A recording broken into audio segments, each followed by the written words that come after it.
Hello friends, welcome to active institute Sehore. कैसे हो सभी? आई होप आप सभी ठीक होंगे। तो साथियों, आज आपको पता है कि हमारी जो Delhi police constable, SSC, CGL, CHSL, CPO की जो सीरीज चल रही है उसका सेशन नंबर दोस्तों आज 15 होने वाला है। तो दोस्तों, अभी तक अगर आपने 14 सेशन नहीं देखे तो उनको जाकर देख लीजिए। डिस्क्रिप्शन में पूरी प्लेलिस्ट अवेलेबल है, वहाँ से आप देख सकते हैं। दूसरा साथ ही दोस्तों, अभी हमने टेलीग्राम चैनल बनाए हैं जहाँ पर आपको वहाँ पर पीडीएफ ये सारे प्रश्नों की मिल जाएंगी। तो टेलीग्राम चैनल का जो लिंक है वो भी डिस्क्रिप्शन में है, वहाँ से जाकर आप टेलीग्राम चैनल से जुड़ सकते हैं। साथियों, इसी के साथ बिना टाइम गवाए हुए बढ़ते हैं आज के पहले प्रश्न के साथ। तो दोस्तों, पहला प्रश्न वही है जो हमारे थंबनेल पर है इस प्रकार से। लेकिन दोस्तों, इस प्रश्न को सॉल्यूशन देखने के लिए आपको अंत तक इंतजार करना पड़ेगा। शायद एक बार पढ़ लेते हैं, आप इसको वीडियो को पॉज कर कर बना सकते हो। अगर नहीं बनता है तो लास्ट में अंत में इसको हम करवाएंगे। तो देखिए प्रश्न क्या है साथियों, कि घनाभ की 3 संगत भुजाओं का क्षेत्रफल क्रमशः 40 सेंटीमीटर स्क्वायर, 20 सेंटीमीटर स्क्वायर या 800 सेंटीमीटर स्क्वायर है। तो घनाभ का आयतन ज्ञात कीजिए। तो साथियों, इसका सॉल्यूशन देखने के लिए आपको वीडियो में अंत तक अवश्य बने रहना पड़ेगा, राइट। तो इस प्रश्न को हम आखिरी में डिस्कस करेंगे। चलिए आज के हम पहले प्रश्न की तरफ बढ़ते हैं। पहला प्रश्न है साथियों, देखिए 3 पाइप ए, बी और सी किसी टंकी को 6 घंटे में भर सकते हैं। तो देखिए मैं लिख लेता हूँ और पढ़ लेते हैं आगे। उस पर 2 घंटे काम करने के बाद सी को बंद कर दिया गया और ए और बी ने 7 घंटे और लेकर उस टंकी को भर दिया। सी अकेला उस टंकी को कितने घंटे में भर सकता है? तो देखिए ये दूसरे टाइप से होगा साथियों। देखिए ए, बी और सी 3 पाइप है जो कि 6 घंटे में एक टंकी को भर रहे हैं। तो देखिए मैं लिख लेता हूँ, ए प्लस बी प्लस में सी कितने घंटे में साथियों? 6 घंटे में। ठीक है, बराबर कर दो। अब क्या करना है, देखिए उस पर 2 घंटे काम करने के बाद सी को बंद कर दिया गया। इसका मतलब क्या साथियों, कि 2 घंटे तक तो ए प्लस बी प्लस सी ने काम किया ही है। तो 2 का गुणा कर दो किसमें? ए प्लस बी प्लस में सी। ठीक है, प्लस इसके बाद साथियों क्या बोला गया है कि और ए और बी ने 7 घंटे और लेकर उस टंकी को भर दिया। मतलब 7 घंटे तक ए प्लस बी ने दोनों ने काम किया। तो देखिए 7 ए प्लस बी में यहाँ पर लिख देता हूँ। ठीक है, ये हमारा साथियों क्या हो गई? इक्वेशन बन गई। इसको हम सोल्व कर लेते हैं। देखिए साथियों, 6 का गुणा करेंगे तो 6a प्लस में 6b प्लस में 6c बराबर में 2 का कर देते हैं। 2a 2b 2c प्लस में साथियों 7a और 7b। ठीक है, अब देखिए साथियों 6a इधर 7 है और 2 है, तो कुल मिलाकर मैं इधर ले जाऊं तो 7 और 2 9 में से 6 जाएंगे तो कितना बचेगा साथियों? 3a बचेगा। ठीक है, अब देखिए ऐसे b साथियों 7b और 2b कितने हो गए? 9b। और ये 6 को मैं इधर ले जाऊंगा तो 9 में से 6 जाएंगे तो कितना बचेगा साथियों? 3b बराबर। अब देखिए साथियों 6c और इधर 2c है, तो 2c को मैं इधर ले जाऊंगा तो कितना बचेगा साथियों? 4c। ठीक है, तो आप कहोगे बिल्कुल सर। अब देखिए साथियों यहाँ से क्या हो जाएगा, हमारा 3 कॉमन आ जाएगा। तो ये a प्लस बी और एक ऐसा करता हूँ मैं c को इधर ले आता हूँ, है ना। तो बट्टे में हो गया c। अब देखिए 4 तो वहीं के वहीं रहेगा, बट्टे में जाएगा जो 3 हमने कॉमन लिया था वो नीचे, तो ये आ गया। तो साथियों देखिए यहाँ पर क्या आ गया, हमारे a प्लस बी की एफिशिएंसी और c की एफिशिएंसी आपके सामने आ गई है। अब इसमें आगे हम क्या करें, तो हम आगे करना है। देखिए पहले बोला था कि a प्लस बी प्लस सी किसी टंकी को 6 घंटे में भर सकते हैं। तो तीनों की एफिशिएंसी, तो देखिए तीनों की एफिशिएंसी क्या है? 4 3 7, 7 की एफिशिएंसी से 6 घंटे में भरते हैं। तो ये हमारा टोटल पानी आ गया, है ना, टोटल उसकी एफिशिएंसी आ गई। इसके बाद साथियों क्या करेंगे, बोला सी अकेला उस टंकी को कितने घंटे में भरेगा। तो देखिए सी की एफिशिएंसी क्या है? 3, तो 3 का साथियों यहाँ पर आपको भाग देना है। तो देखिए साथियों 3 से अगर मैं काटता हूँ इसको तो 3 एकम 3, 3 दूनी 6 और 7 दूनी 14। तो कुल मिलाकर साथियों जो है 14 घंटे में सी अकेला इस टंकी को भर देगा। तो आई होप साथियों आपको स्टेप टू स्टेप समझने में कोई भी दिक्कत नहीं आई होगी। चलते अगले प्रश्न की तरफ। अगला प्रश्न कुछ इस प्रकार से देख लेते हैं।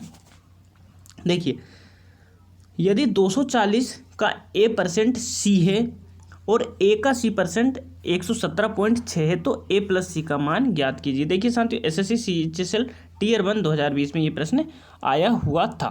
तो चलिए इसको सोल्व कर लेते हैं। देखिए 240 का a% सी है, तो देखिए 240 गुणा a अब परसेंट है साथियों तो भाग 100 का देना पड़ेगा। बराबर में क्या है साथियों, सी है। ठीक है, अब देखिए जो 0 से 0 गई, अगर मैं इसको 2 से काटूंगा तो 12 बार, 2 से काटूंगा तो 5 बार, है ना। तो देखिए साथियों 2 12 ए बटे में क्या जाएगा साथियों 5 बराबर में क्या है सी। तो यहाँ से हम ए और सी का रेशियो निकाल सकते हैं। तो साथियों देखिए ए बटे में सी, तो ए कितना जाएगा साथियों 5 जाएगा, और सी हमारा कितना जाएगा साथियों, सी हमारा 12 आ जाएगा। ठीक है, तो आप कहोगे बिल्कुल सर। अब देखिए इतना आ गया हमारा, अब आगे की कहानी देखते हैं हम क्या हो रही है। देखिए ए का सी परसेंट इतना 117.6 है, तो ए प्लस सी। तो देखिए ए का सी परसेंट कितना है 117 पॉइंट। देखिए परसेंट है तो भाई साहब 100 का भाग देना पड़ेगा, बराबर में 117 पॉइंट में साथियों 6। ठीक है, इतने से आप सहमत हो तो आप कहोगे बिल्कुल सर। अब देखिए ये अनुपात है यहाँ पर, तो इसको अनुपात को हम एक्स में मानना पड़ेगा। तो मैं इसको 5x मान लिया, इसको मैंने 12x मान लिया। ठीक है, अब देखिए ये अगर मैं 100 को इधर ले जाऊँगा तो ये पॉइंट खसक जाएगा, और पॉइंट को छोड़िए। देखिए ये अगर मैं पॉइंट हटाऊँ तो नीचे आ जाएगा 10, तो 10 से साथियों 1 0 चली गई। अब ये जाएगा देखिए ए और सी, ए की वैल्यू रखूँ 5x गुणा में सी की रखूँ 12x बराबर में देखिए 1,176 गुणा में 10। ठीक है, अब देखिए साथियों 12 पंच कितना हो जाएगा 60, तो 60x² बराबर में साथियों ये के यही है। अब देखिए मैं इसको 0 से मैंने काट दिया 0, अब मैं इसको 6 से काटता हूँ तो देखिए कितना आएगा। देखिए 6 एकम 6 बचा 5, 6 नमक की 54 बचा 3, 6 छंग 36, तो x² बराबर 196 आ गया साथियों। तो 196 14 का वर्ग होता है, तो x बराबर कितना जाएगा साथियों 14 आ जाएगा। ठीक है, अब यहाँ से हमारा x आ गया। हमसे प्रश्न में क्या पूछा, अब उस पर चलते हैं साथियों। देखिए a प्लस सी की वैल्यू, तो देखिए साथियों अगर मैं रेशियो में जोड़ूँ तो 12 5 कितना हो गया 17, और x, तो x की वैल्यू कितना है 14। तो देखिए साथियों 7 चौक 28, तो 28 एक पॉइंट वाला कितना है साथियों, सी ऑप्शन आपका करेक्ट आंसर हो जाएगा। बाकी पूरा गुणा मैं करवा देता हूँ। देखिए 14 7 98 कैरी 9, 14 एकम 14 और 9 कितना हो जाएगा साथियों, तो ये 23 हो जाएगा।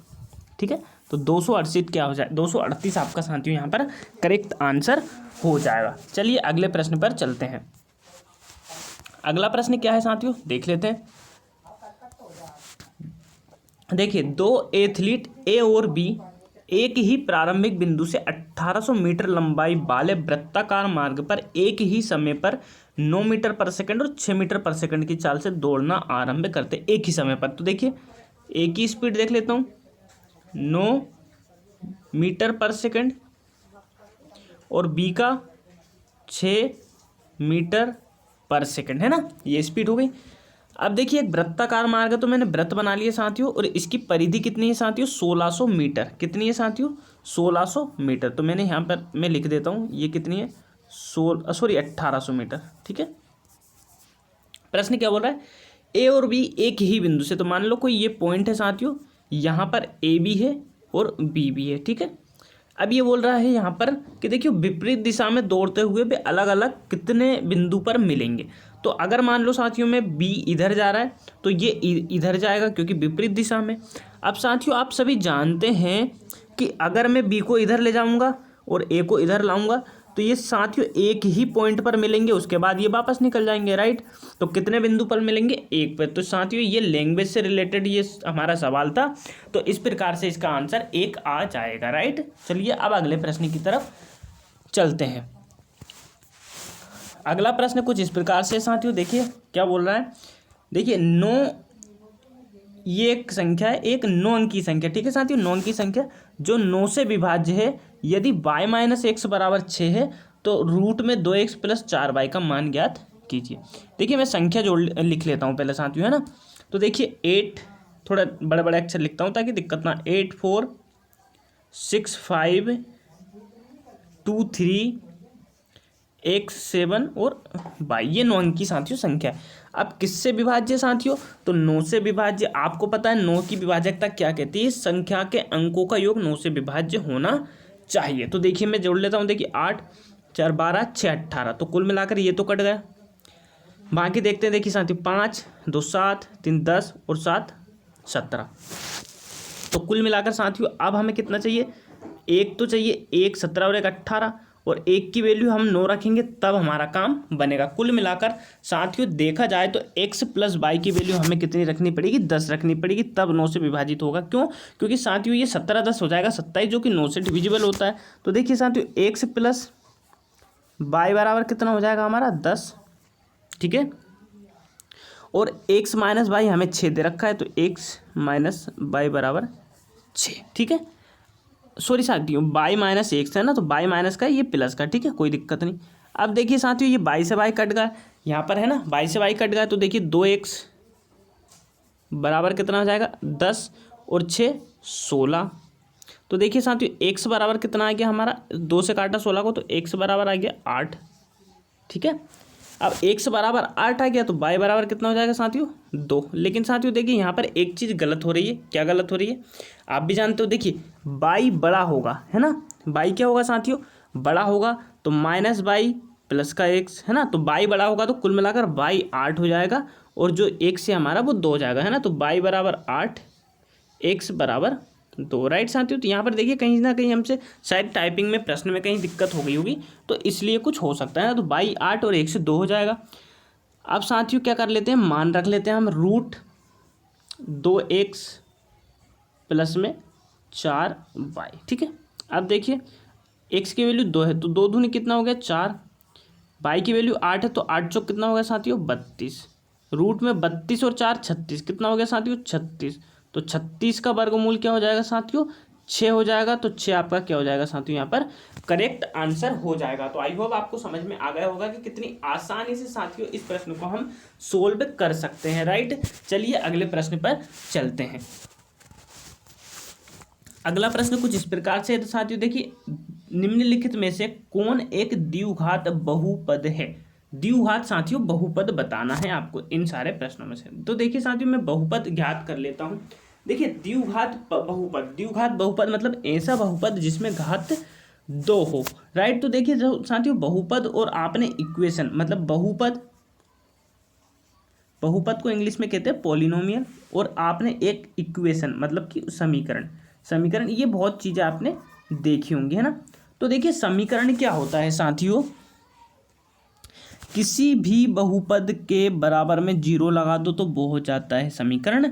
और विदाउट समीकरण, जैसे मान लो अगर कोई फंक्शन लेता हूँ x के रिस्पेक्ट में बराबर में कुछ लिखता हूँ, जैसे मान लो लिख दिया मैंने 2x² प्लस का 3 x और प्लस का 1 लिख दिया, और इसी को मैं यहाँ लिख देता हूँ साथियों 2x² प्लस का 3x प्लस 1 और बराबर में 0। तो ये क्या हो जाएगी साथियों समीकरण, और ये हो जाएगा बराबर, मतलब जिसके बराबर में 0 ना हो वो हो जाएगा बहुपद, और जिसके बराबर में 0 हो वो हो जाएगा समीकरण। साथ ही साथियों एक बात और है कि हमेशा बहुपद की जो घात होती है वो हमेशा एक इंटीजर होती है, पूर्णांक होती है, कभी भी विदाउट पूर्णांक नहीं होती, नॉन इंटीजर नहीं होती। साथ ही साथ कभी भी बहुपद की जो पावर्स होती है वो कभी भी ऋणात्मक नहीं हो सकती। क्या नहीं हो सकती साथियों, कभी भी ऋणात्मक मतलब नेगेटिव नहीं हो सकती। तो देखिए अब ये सारी बात जानने के बाद हम जान लेते हैं कि बहुपद कौन सा हो सकता है। देखिए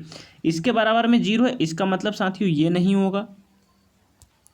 देखिए इसके बाद यहाँ पर अगर मैं देखूँ तो ये x को ऊपर ले जाऊँगा तो माइनस की घात हो जाएगी, तो ये भी नहीं होगा। इसके बाद देखिए साथियों यहाँ भी x नीचे है तो ये भी नहीं होगा।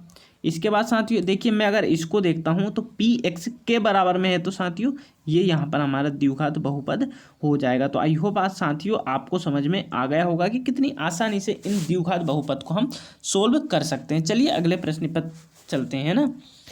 अगला प्रश्न क्या है साथियों, देखिए एक किसी काम को 50%, ये साथियों ए है, एक नहीं है, ए किसी काम के 50% को 16 दिन में कर सकता है। देखिए ए किसी काम के 50%, मतलब कोई काम होगा उसको 50% क्या होता है साथियों 1/2, 16 दिन में कर रहा है ना, हम रफली लिख लेते हैं। इसके बाद बी उसी काम के 1/4 भाग को 24 दिन में। तो देखिए साथियों बी उसी काम के 1/4 को 24 दिन में, ठीक है। तो ए और बी दोनों मिलकर उसी काम के 3/4 को कितने दिन में समाप्त करेंगे, है ना साथियों। ए प्लस बी इसी काम के 3/4 को कितने दिन में समाप्त करेंगे, आपसे ये पूछा गया है, ठीक है साथियों। तो आप कहोगे बिल्कुल सर। अब देखिए साथियों टोटल ये देखिए ये वर्क है और ये साथियों डे है ना। तो देखिए 1/2, ये 1/4। तो देखिए बटे में 2 है, 4 है, इनका एलसीएम हम ले लेते। तो एलसीएम लेंगे तो साथियों देखिए 4 और 2 का एलसीएम 4 आ जाएगा, मतलब टोटल वर्क साथियों हमने मान लिया 4 है। ठीक है, अब देखिए 1/2 मतलब कितना, 2 काम 16 दिन में। देखिए 2 जो काम है वो कितने हो जाएंगे साथियों, 16 दिन में। तो एक काम कितने दिन में हो जाएगा, 2/16। एक काम कितने दिन में साथियों, एक दिन है ना, एक दिन लो आप, एक दिन में, क्योंकि एफिशिएंसी आ जाएगी एक दिन में। देखिए 2 इधर है तो 16 नीचे जाएगा, तो 2/16 काम। तो कुल मिलाकर साथियों 1/8 काम। ये किसका हो रहा है साथियों, ये ए का हो रहा है। अब बी के लिए आ जाते हैं, ये तो हो गई साथियों बात ए की। अब बी की बात करते हैं। देखिए बी की बात अगर हम करते हैं तो देखिए 24 दिन में, देखिए 1/4 मतलब एक काम, 1/4 मतलब एक काम है ना साथियों, एक काम। तो एक जो काम है साथियों वो कितने दिन में हो रहा है, 24 दिन में। ठीक है, एक काम 24 दिन में अगर हो रहा है तो एक दिन में 1/24 होगा, बिल्कुल 1/24। तो ये आ गई बी की एफिशिएंसी, राइट साथियों। ठीक है, अब ये बोला जा रहा है कि दोनों मिलकर उसी काम के 3/4 को। अब देखिए अगर मैं 3/4 करता हूँ तो देखिए 4 से 4 कट जाएगा, कुल मिलाकर 3 काम हमें देखना है, 3 काम कितने दिन में करेंगे। तो देखिए एफिशिएंसी को जोड़ दो और साथियों भाग लगा दो। तो देखिए यहाँ पर 1/8 और यहाँ पर 1/24। तो 1/24 और 1/8 को अगर मैं साथियों जोड़ता हूँ यहाँ पर, तो देखिए क्या आ जाएगा, इनका एलसीएम तो आ गया 24। अब देखिए 24 से भाग दूंगा तो 24 एकम 24, तो यहाँ पर 1। 8 से भाग दूंगा तो 8 दिया 24, यहाँ पर 3 है ना। तो 3 और 1 4, तो 4/24 मतलब 1/6 साथियों क्या आ जाएगा यहाँ पर, 1/6। दोनों की टोटल एफिशिएंसी आ जाएगी है ना। और टोटल काम साथियों हमें 3 करना है। तो देखिए मैं रफ कर रहा हूँ इसको, मैंने कर दिया रफ। अब देखिए आपको पता था हमें काम करना था 3 और 1/6 की एफिशिएंसी से, राइट, 1/6 की एफिशिएंसी से। तो देखिए पलटूंगा तो 6 ऊपर चला जाएगा, तो 3 गुणा में 6, ये क्या आ जाएगा साथियों, ए प्लस बी मिलकर इतने दिन में करेंगे। तो 6 तिया 18 दिन में साथियों जो है ए प्लस बी जो है हमारे दोनों साथ मिलकर उस टोटल काम को कर देंगे। तो साथियों आई होप आपको समझ में आ गया होगा। देखिए हम एक साथ इसलिए नहीं बता सके क्योंकि हमारे पास जगह की थोड़ी सी कमी है, आप जानते हो बोर्ड है नहीं, राइट। लेकिन कुछ ही समय बाद हम बोर्ड ले आएंगे, बट साथियों डिजिटल तो नहीं आएगा बट आ जाएगा, राइट। तो चलिए आई होप मैं मैं ऐसी आशा करता हूँ को आपकी ये जो सवाल है वो अच्छे से समझ में आ गया होगा। चलिए अब अगले प्रश्न पर चलते हैं। अगला प्रश्न कुछ इस प्रकार से देख लेते हैं क्या है। देखिए निम्नलिखित में से कौन सी संख्या 4 की घात 12, 4 की घात 13, 4 की घात 14, 4 की घात 15 को पूर्णतः विभाजित करेगी। तो देखिए साथियों देख लेते हैं। अब देखिए 4 की घात 12, तो मैंने 4 की घात 12 को मैंने ले लिया साथियों कॉमन। ठीक है, मैंने ले लिया कॉमन। कोष्टक में देखिए साथियों 4 की घात 12 ले ली थी, यहाँ तो बचा 1, यहाँ बचा 4 की घात 1 मतलब 4, यहाँ 14 पे बचेगा 4 की घात 2 मतलब साथियों 16, और यहाँ 15 पे बचेगा 4 की घात 3 मतलब कि 64। ठीक है, अब जोड़ देते हैं। देखिए 16 और 4 20, और इधर हो गया साथियों 65। तो 65 में 20 जोड़ेंगे तो आ जाएगा 85। तो देखिए साथियों 4 की घात 12 गुणा में 85। अब देखिए साथियों इसमें क्या होता है, ऐसे सवालों में जो ये नंबर आता है ना हमारा, इसको देख लो ये किससे डिविजिबल है, ऑप्शन से, है ना। तो मैं देखता हूँ साथियों, देखिए 11 से क्या है 85 है, डिविजिबल नहीं है। 7 से क्या है, तो देखिए 7 एकम 7, 7 दूनी 14 नहीं है। 3 से है क्या 7 साथियों, नहीं है। तो 17, 17 पंजे होता है साथियों 85। तो कुल मिलाकर साथियों ये जो हमारी संख्या है 4 की घात 12, 4 की घात 13, 4 की घात 14 और 4 की घात 15, ये 17 से पूर्णतः डिवाइड हो जाएगी। तो आई होप साथियों आपको समझ में आ गया होगा। आज का सेकंड लास्ट प्रश्न और पहला प्रश्न हम करेंगे, राइट। तो ये सेकंड लास्ट प्रश्न है, देख लेते क्या इसका होता है। देखिए प्रश्न क्या है कि तेल का मूल्य 20% बढ़ जाता है। अब 20% बढ़ गया साथियों, देखिए प्राइस है 20% साथियों, आपको पता नहीं है तो 1 होता है 5, तो 5 से क्या हो गया साथियों 6 हो गया। लेकिन तेल की खपत में 8 से ही 1/3% की कमी हो जाती है। देखिए साथियों 1/8 से ही 1/3 1/12 होता है। अगर आपको पता नहीं तो भाई सब याद कर लो इसको, है ना। ताकि कंजम्पशन क्या हो रहा है, कमी होती है। तो देखिए 12 से क्या हो जाएगा साथियों 11 हो जाएगा। तो इस पर व्यय में कितने प्रतिशत की वृद्धि या कमी हुई। अब देखिए साथियों एक चीज़ समझाऊंगा मैं यहाँ पर, है ना। देखिए आप ये बताओ मुझे, मान लो कि 10 रुपये पर केजी में आप गेहूं लाए और 10 किलो लाए, तो टोटल खर्चा आ जाएगा आपका, है ना, 10 दूनी 100। तो यहाँ भी कुछ इस प्रकार से बोल रहा है, इसके बे में खर्चा, तो बे कब होगा, जब साथियों देखिए मैंने 10 रुपये पर केजी के 10 किलो गेहूं लाया तो 100 किलो हो गया। तो कुल मिलाकर इनका आपस में मुझे मल्टीप्लाई करना पड़ेगा, तभी तो हमारा टोटल बे निकलेगा साथियों। तो आप कहोगे बिल्कुल सर बात तो सही कह रहे हो। तो देखिए 12×5 = 60, पहले 60 खर्चा हो रहा था, अब 11×6, अब साथियों 66 खर्चा हो रहा है। तो कुल मिलाकर खर्च में वृद्धि हुई। तो आप कहोगे बिल्कुल सर। देखिए साथियों कितने की वृद्धि हुई, 66, 60 से कितना 66 हो गया, तो 6 की वृद्धि। किसके रेस्पेक्ट में, जो पहले होता है साथियों उसके 60 के रेस्पेक्ट में, इंटू हो जाएगा साथियों 100। तो देखिए साथियों 1 0 से 1 0 गई, 6 से 6 गया। तो कुल मिलाकर साथियों यहाँ पर जो है हमारी परसेंटेज वृद्धि हो जाएगी वो 10%। तो आई होप साथियों आपको प्रश्न अच्छा लगा होगा और इसके सॉल्यूशन जो करने का तरीका है वो भी अच्छा लगा होगा। चलिए अब आज के हम अंतिम प्रश्न की तरफ चलते हैं साथियों। देखिए अंतिम प्रश्न साथियों एक और है ना, ये है सेकंड लास्ट, इसके बाद लास्ट होगा साथियों, है ना, क्योंकि 7वां जो प्रश्न था हमारा वो कहीं ना कहीं शायद पीडीएफ बनने में दिक्कत आ गई होगी, है ना। तो चलिए इसको और सोल्व कर लेते हैं, फिर इसके बाद हम अंतिम प्रश्न की तरफ चलेंगे। देखिए एक शंकु का आयतन ज्ञात कीजिए यदि शंकु की त्रिज्या 14 सेंटीमीटर और ऊंचाई 20 सेंटीमीटर है। देखिए साथियों इजी प्रश्न है ना। देखिए शंकु का मैं पहले बता देता हूँ, रेडियस दे रखी है आपको 14 और हाइट आपको दे रखी है यहाँ पर 20, ठीक है। अब करना क्या है, आयतन ज्ञात करना। तो देखिए शंकु का आयतन होता है साथियों 1/3 पाई r²h, है ना। तो देखिए मैं लिख देता हूँ 1/3, पाई की वैल्यू आप सभी जानते हैं कि 22/7, आर की वैल्यू 14 का वर्ग, तो देखिए साथियों 14 गुणा में 14 और एच साथियों यहाँ पर हो गया 20, ठीक है। देखिए 7 से मैंने काटा 14 को, कितनी बार कटेगा साथियों, 7 दूनी 14, है ना साथियों। तो आप कहोगे बिल्कुल सर। देखिए साथियों ये जो है हमारी, ठीक है, 7 दूनी 14, ठीक है कोई बात नहीं, 14 दूनी 28, 28 दूनी कितना हो गया साथियों 560, गुणा में साथियों 22, बटे में क्या हो गया 3 हो गया।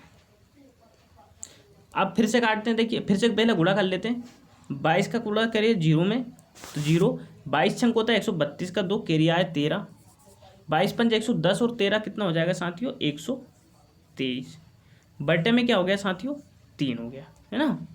अब देखिए साथियों यहाँ पर 22 320, है ना। तो देखिए साथियों यहाँ पर अगर हम भाग देंगे तो ये 4000 के लगभग आएगा, और ऑप्शन दोस्तों इसमें कहीं भी ऐसा कुछ है नहीं। तो कुल मिलाकर हमारी जो रेडियस है ना साथियों, उसको सॉरी ऊंचाई जो है उसको लिखने में हमसे कहीं ना कहीं दिक्कत हुई होगी, है ना। तो ये हमें करने के लिए, देखिए हमें क्या करने के लिए 20 लाने के लिए हमें ऊंचाई को करना पड़ेगा 60, है ना। तो ऊंचाई क्या कर लो साथियों 60 कर लो। तो हमारा जो आंसर, ऊंचाई अगर हम यहाँ 60 करेंगे तो 60 अगर ऊंचाई करेंगे तो यहाँ 3 से काटने के बाद 60 को अगर हम काटेंगे तो ये बचेगा 20, और 20 का मल्टीप्लाई करेंगे तो साथियों ये बच जाएगा अपना 12,320, जो कि ऑप्शन नंबर साथियों ए में दिया हुआ है ना। तो यहाँ पर बनाने में क्वेश्चन में दिक्कत हो गई होगी, तो इस प्रकार से 12,320 आपका आंसर आ जाएगा। नहीं तो ये आंसर क्या आएगा, आप भाग देकर देख लोगे तो देखिए बता ही देता हूँ, 3 चौक 12, 3 एकम 3, भागने जाने की 0, 3 छंग 18 और फिर बचा 20, तो कुल मिलाकर 4106.66 यहाँ पर आंसर आता, अगर ये नहीं होता तो। राइट साथियों, तो या तो आप क्या कर लो साथियों, या तो आप हाइट को 60 कर लो, और नहीं तो ये ऑप्शन सारे को गलत करके आंसर ये 4106.66 आप आंसर रख सकते हो। राइट साथियों, तो चलिए आज के अंतिम प्रश्न जो हमारा क्वेश्चन ऑफ द डे था उसकी तरफ हम चलते हैं। ये सारे प्रश्न हमारे साथ ही हो चुके हैं, आज का क्वेश्चन ऑफ द डे पर हम चलते हैं जो कि आज आपके सामने आ गया है। चलिए अब देखिए प्रश्न क्या है, घनाभ की 3 संगत भुजाओं का क्षेत्रफल क्रमशः ये है, तो घनाभ का आयतन। देखिए मैं बना लेता हूँ, पहले घनाभ बना लेता हूँ आपके सामने, है ना। ये मैंने घनाभ बना लिया, एक और बना लेता हूँ साथियों, ये मैंने एक और बना लिया, ठीक है। यहाँ पे मैं दूसरे कलर से इसको जोड़ देता हूँ, इससे मैंने इसको जोड़ा, इससे इसको जोड़ा, इससे इसको जोड़ा और मैंने इससे इसको जोड़ दिया, ठीक है। अब यहाँ पर देखिए साथियों, देखिए ये अगर मैं पॉइंट लेता हूँ तो यहाँ पर देखिए आपको 3 चीज़ें जुड़ी हुई दिखाई देंगी, क्या क्या, देखिए एक तो ये, ठीक है। अब दूसरे कलर से कर देता हूँ, एक ये, ठीक है, और एक और कर देता हूँ मैं, जो कि आपको दिखाई दे रही होगी, एक ये वाला, ठीक है। इसका बेस आपको पता है आयताकार होता है ये। तो इन जो तीनों संगत भुजाएं हैं ना साथियों, इनका क्षेत्रफल ये हमें दे रखा है ना। तो तीन भुजाएं हैं, इनका तीनों का क्षेत्रफल हमें दे रखा है। देखिए इसका आयतन हम कैसे निकालते हैं, वॉल्यूम हम कैसे निकालते हैं पूरे इसका। तो देखिए साथियों, ये तीनों आपस में क्या है, पास पास है ना। तो इनका हम, ये होता है वर्ग, वॉल्यूम का वर्ग बराबर, तो इसमें डायरेक्ट हम लिखते हैं साथियों रूट में पहली जो हमारी संगत भुजा है उसका A1 लिखते हैं, फिर मल्टीप्लाई करते हैं A2 और मल्टीप्लाई करते हैं A3। तो ये डायरेक्ट साथियों इसका फॉर्मूला होता है। यहाँ ये क्या होते हैं, एक दूसरे से जुड़ी हुई होती है ना, इसलिए ये फॉर्मूला बनता है। तो B बराबर क्या जाएगा साथियों, देखिए A1 का क्या है वर्ग साथियों 40, मतलब वर्ग नहीं क्षेत्रफल, दूसरे का साथियों 20 और तीसरे का क्या है साथियों 800। अब देखिए V बराबर रूट, देखिए 4 दूनी 800 गुणा में क्या आ जाएगा साथियों 800।